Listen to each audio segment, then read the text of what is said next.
Hi everyone, it's Angela with Broadhead Memorial Public Library back with another episode of Have You Heard?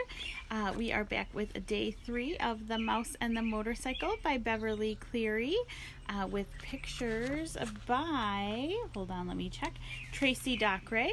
We do want to give a quick thanks to Harper Trophy for allowing us to share this story with you. All right, well, last week we left off and Ralph and Keith agreed on a plan to allow Ralph to ride the motorcycle. So Ralph was out all night riding his motorcycle up and down the hallway of the Mountain View Inn, and he got back just in time for Keith's mom to see him and scream that there were mice in the hotel room. All right, well, let's start with our next chapter. It's called A Peanut Butter Sandwich. I told you to be careful, scolded Keith when his parents had gone to dress and Ralph had crawled down his arm into his hand. It wasn't my fault the door blew shut. Ralph jumped from the hand to the bedspread. Though Keith was a friendly boy, even a generous one, Ralph did not like the feel of skin against his paws. It must be terrible to go through life without fur and such a nuisance, having to wear clothes that had to be washed and drip-dried. Ralph knew all about drip-drying. Many were the drops of water from shirts and slips that he had dodged going in and out of his mouse hole. You didn't have to stay out so long, Keith pointed out as he began to dress. What's the use of having a motorcycle if you can't go tearing around staying out late? Ralph asked responsibly. You don't have a motorcycle, said Keith. I just let you use mine, and you better be careful. I like that motorcycle, and I don't want anything to happen to it. I'll take care of it, promised Ralph, somewhat chastened. I don't want anything to happen to it either. It's going to be harder to get a chance to ride it now that my mother has seen you, said Keith. She's terribly good housekeeper, and she's sure to complain to the management. Speaking of breakfast, you people are too tidy, complained Ralph. I'm not getting enough to eat around here. You don't leave any crumbs. I never thought of it, said Keith. What would you like to eat? Ralph was astounded. This was the first time in his life anyone had asked him what he would like to eat. It had always been a question of what he could get his paws on. You mean I have a choice? He asked incredulously. Sure, said the boy. All I have to do is order it when I go down for breakfast and then bring you some. Ralph had to take time to think. After a diet of Zwieback and graham crackers provided by little children, bits of candy and an occasional peanut or apple core left by medium-sized children, or the crust of toast and a dab of jam left by an adult who had ordered breakfast sent up from room service, the possibilities of choosing his own meal were almost too much. I know what I'd like, Ralph said at last, but I don't know what you call it. Once some people who said they were almost out of money stayed in these rooms. They had 4 children, all of them hungry, and they couldn't afford to go to the dining room, so they got some bread and spread it with something brown out of a jar and put some more bread on top of that. They whispered all the time they were eating because they didn't want the maid or bellboy to know they were having a meal in their room. Afterwards, they all got down on their hands and knees and picked up every single crumb on the carpet so that no one would guess they had eaten in their rooms. It was a great disappointment. It smelled so good, like peanuts, only better. The boy laughed. It was a peanut butter sandwich. Sure, I'll bring you a peanut butter sandwich, or part of one. I'll eat part of it myself. It'll be kind of funny for breakfast, but I won't mind that. Where will you leave it? Asked Ralph. Keith thought a minute. Where do you live? He asked. In the knothole under the window. No kidding, Keith laughed. That's the hole I poked my finger in last night. I'll say you did, said Ralph. Scared me out of a year's growth. Nobody has ever guessed it's a mouse hole because it's a knothole instead of a chewed hole. I'll tell you what, said Keith. I'll bring up part of a peanut butter sandwich and poke it in through the knothole. Just like room service. Ralph could not have been more pleased with the suggestion. What about the motorcycle?" he asked. "Where are you going to leave that?" "In my suitcase, I guess." "Aw, come on," pleaded Ralph. "Have a heart. Leave it someplace where I can get it while you're out during the day. You're supposed to be in your mouse hole asleep, not riding around in the daylight where people can see you." "Well, gee whiz, can't a fellow even look at it?" asked Ralph. "I bet you like to look at big motorcycles yourself." "Yes, I do," admitted the boy. "Well, I'll leave it back under the bed like I said, but you promise not to ride it until after dark." "Scout's honor." Ralph jumped off the bed and ran off to the knothole.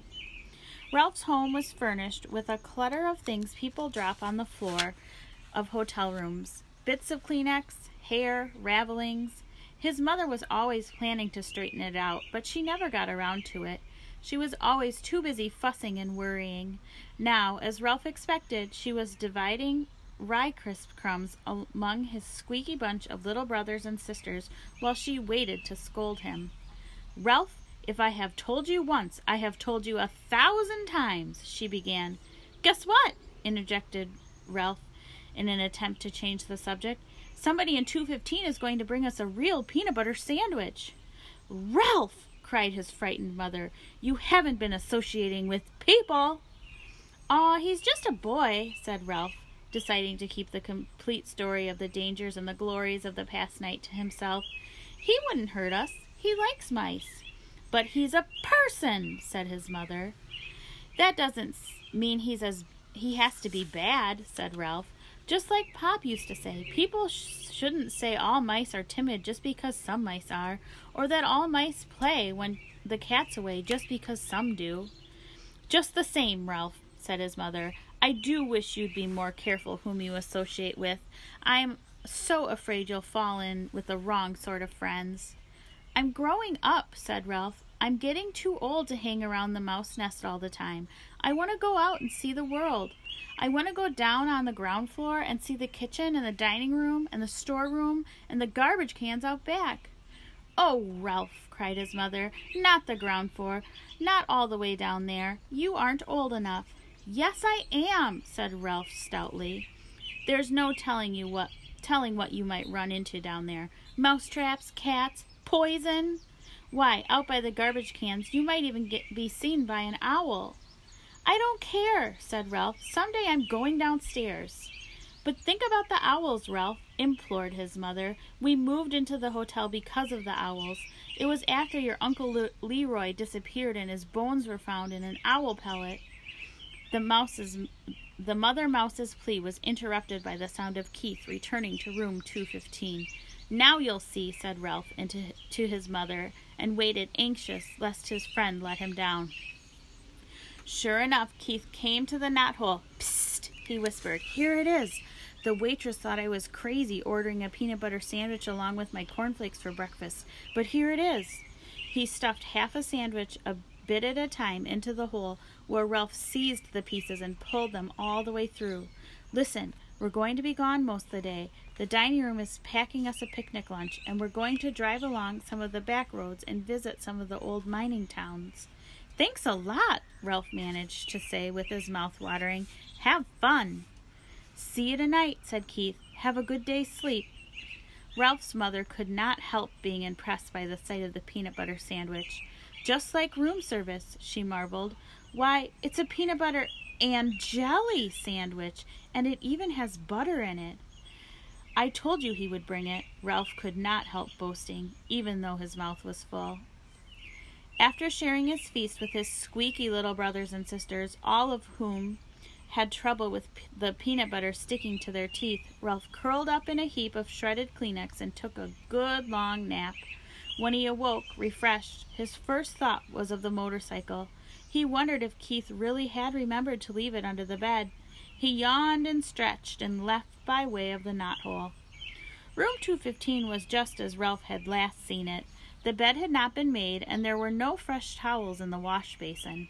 Ralph ducked under the sheets and blankets that had tumbled off one side of the bed, and there, in the dim light, he caught the gleam of the chromium exhaust pipes. Keith had trusted him after all. He walked across the carpet and took hold of the hand grips once more. They felt just right in his paws, and he longed to be off, speeding around the threadbare spots on the carpet. But a promise was a promise. Keith had kept his promise about the peanut butter sandwich. Ralph would keep his about not riding the motorcycle in daytime. He tried to satisfy himself by walking around the motorcycle in the dim light under the bed, admiring it all over again, the sleek design of the machine. Ralph was lost in admiration and daydreams of speed and power when suddenly the door opened and the maid entered. It was too late to make a dash for the mouse hole. The maid stripped the blankets and sheets from the beds, shedding unwelcome light on Ralph and the motorcycle. Her feet in white sneakers moved lightly as she gathered up the sheets and pillowcases and towels and dropped them with a soft plop beside the open door. The next thing Ralph knew, he was hearing familiar and dreaded footsteps coming down the hall, steps he had learned to fear when he was a tiny mouse. It was the head housekeeper, the woman who was in charge of all the maids in the hotel. He recognized her steps, and he recognized her shoes, stout, sensible black Oxfords. Nothing was ever clean enough for the head housekeeper, and Ralph's whole family lived in dread lest she discover their mouse hole.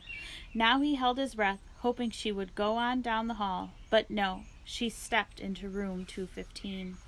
"Good morning, Marjorie," the housekeeper spoke crisply to the maid. "Be sure you clean 215 and 216 very thoroughly this morning. There's been a complaint from the guests. They suspect mice." "Yes, ma'am," said the maid. "Look behind all the drawers," continued the housekeeper, "and in the corners of the closets. Please report any evidence of mice, and be sure you vacuum under the beds. You have been getting careless lately." With that, she walked briskly down the hall. "Old grouch," muttered the maid as she reached into the hall for something that produced a sound that struck terror into Ralph's heart. It was the clang of the vacuum cleaner attachments banging together. All right, Chapter 7 is called The Vacuum Cleaner. From his position under the bed, Ralph watched the tank of the vacuum cleaner being dragged in from the hall and listened to the clash and clang of the attachments as the maid connected a long metal tube to the nozzle at the end of the hose and fastened a carpet-cleaning part to the end of the tube.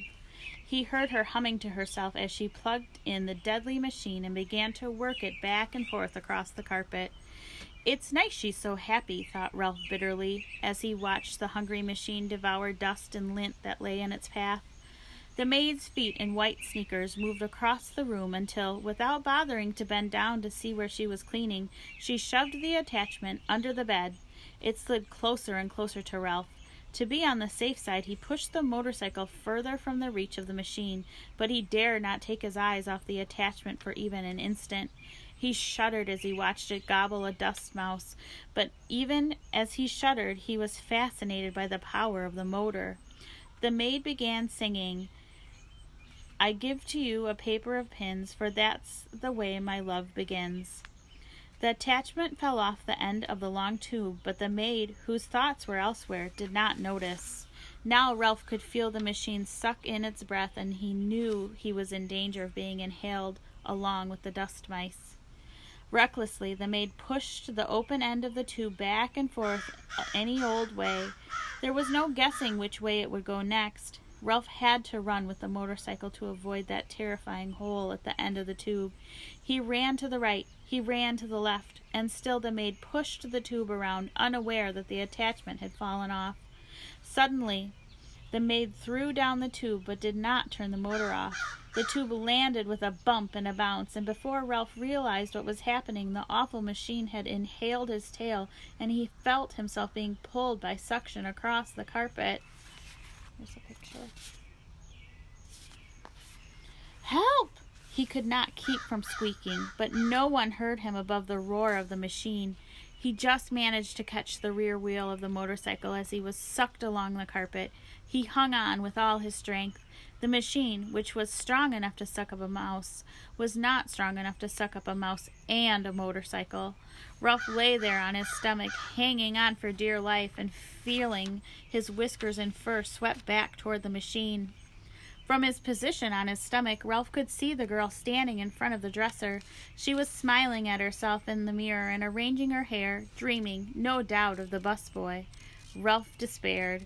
There was no telling how long she would stand there in that silly way, with the vacuum cleaner motor making so much noise. The housekeeper was sure to think she was busy working.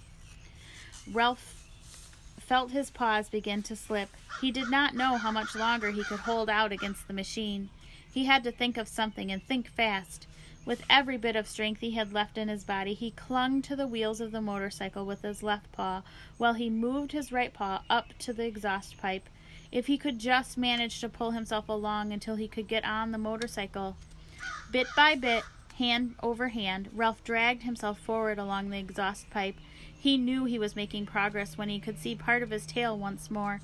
He reached back and yanked his tail out of the tube, only to have it sucked in again. Ralph was far from being out of danger. "I'll give you the keys to my heart," the maid sang to herself before the mirror, now pulling her hair behind her ears, now piling it on top of her head, oblivious to the desperate struggle under the bed.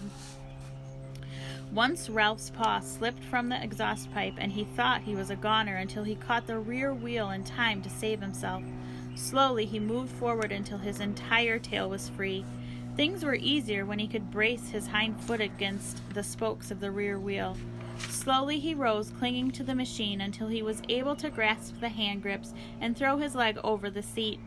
Ralph felt considerably safer sitting on the motorcycle, and very much pleased with himself for having outwitted the vacuum cleaner. He was quite sure by now that the maid would never bother to look under the bed. He tried to move forward, propelling the cycle with his feet, but he found the suction from the motor behind him was too strong. This made him wonder if the motor on Keith's cycle was stronger than the pull of the machine behind him. The more Ralph thought about it, the more important it seemed to him to find out. "No, I won't. Yes, I will," Ralph argued with himself. He had promised not to ride in the daytime. Yes, but Keith did not know he would have a chance to see which was stronger, the motorcycle or the vacuum cleaner. Keith would be interested, wouldn't he? Wouldn't any boy? Riding the motorcycle would not be reckless. It would be an important experiment. Motorcycle versus vacuum cleaner. Which one would be the winner? Ralph had to find out. The maid turned abruptly from the mirror. Her feet and sneakers moved across the floor toward the electric outlet. If she disconnected the vacuum cleaner, there would be no experiment. If Ralph was going to pit one motor against the other, he had to do it now. He would never have another chance. Brrr. Ralph picked up his tail and started the motor. Without taking time to let it warm up, he gunned it with all the breath he could inhale. The motorcycle got off to a faster start than Ralph expected, so fast that Ralph lost control. He shot out from under the bed just as the vacuum cleaner died with a long, drawn-out groan. Suddenly, everything went white, and Ralph found himself bumping along in a strange, ghostly, all-white place made of cloth that seemed to be closing in on him from every direction. Ralph had ridden straight into a pillowcase thrown on the heap of the laundry the maid had dropped on the floor, and the opening of the pillowcase had fallen shut behind him. Ralph had no idea which way was out. He dismounted from the motorcycle and beat at the cloth with his fists, but everywhere he struck was soft and yielding. He stamped his feet, only to have the cloth give softly and silently behind him. He began to wade through the pillowcase, tugging the motorcycle along behind him, while he wondered why he had thought it was so important to test the motorcycle against the vacuum cleaner. The light filtered through unknown layers of cloth